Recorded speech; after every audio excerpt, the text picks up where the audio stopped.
Oh, it started. Sorry. Oh, mother and daughter, but I like to say we are best friends. I don't know if we're best friends. I think we're best friends.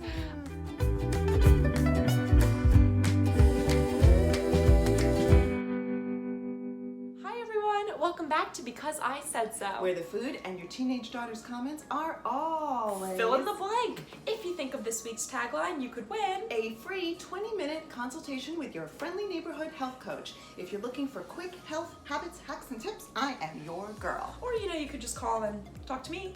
Yeah, why would they want to do that?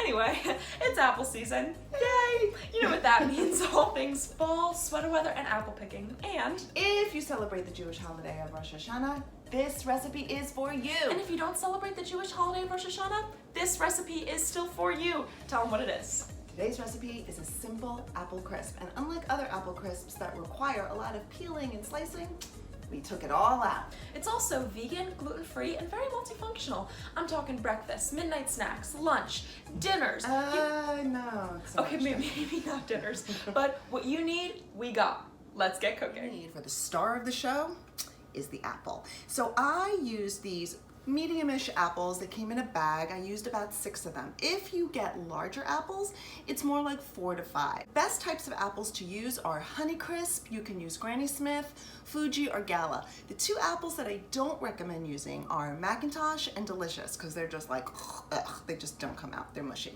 So, no peeling, no slicing. Here's what you're going to do. Here is your core, just cut. It's so much easier than having to peel the apple and then thinly slice the apple. That takes like another 20 minutes of time. You do want to make sure that the chunks are relatively the same size so that everything kind of cooks evenly, right? So there you go. I mean, that's it. 1 apple, boom. Like that was less than a minute. To prove that truly anybody can make this recipe, Mom has again elected me to cook. There we go. What do I do? My God. Oh my God, why did it pop out? Why did it pop out? It didn't pop out. It popped. I broke the stove. I broke the stove. Didn't break the stove. Mom, I really think I broke it. Well, that just shows that if I can do it, anyone can do it. You're going to take a 1/3 cup of the oil. You can use canola oil. You can use light, extra light virgin olive oil, whatever you have. 1/3 cup of coconut sugar.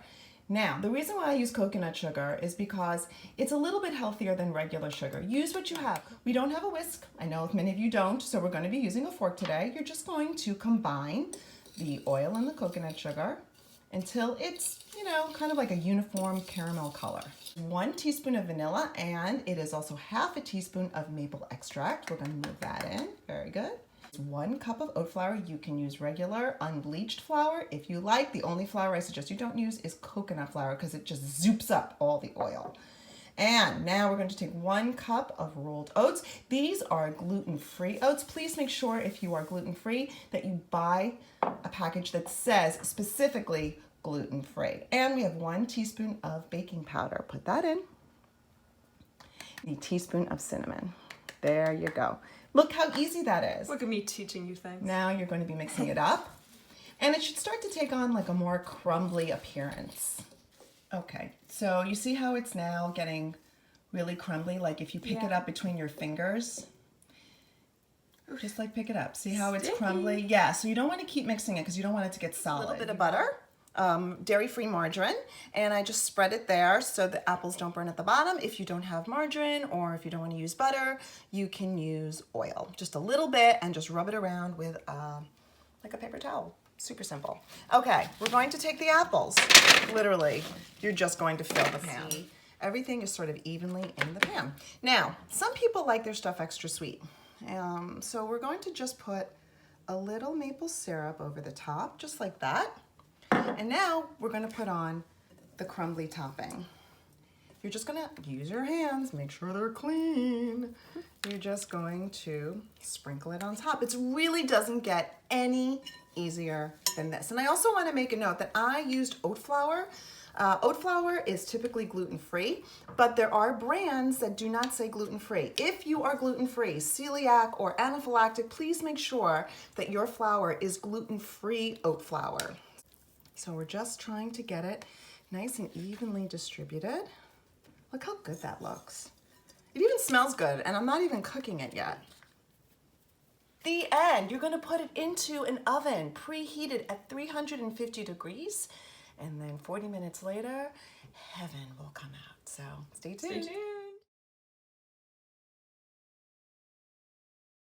Oh my god, that's so good. Tell them. That's so good. Okay. Maybe gross and stick it in for me. It's sweet. It's like crumbly. It's good. It's really good. Shout outs below of people who made our smashed potato recipe. Thank you. We love you. We're going to be taking a break next week to celebrate the holiday, but we will see you soon. Until then, stay safe, healthy, and happy. Enjoy.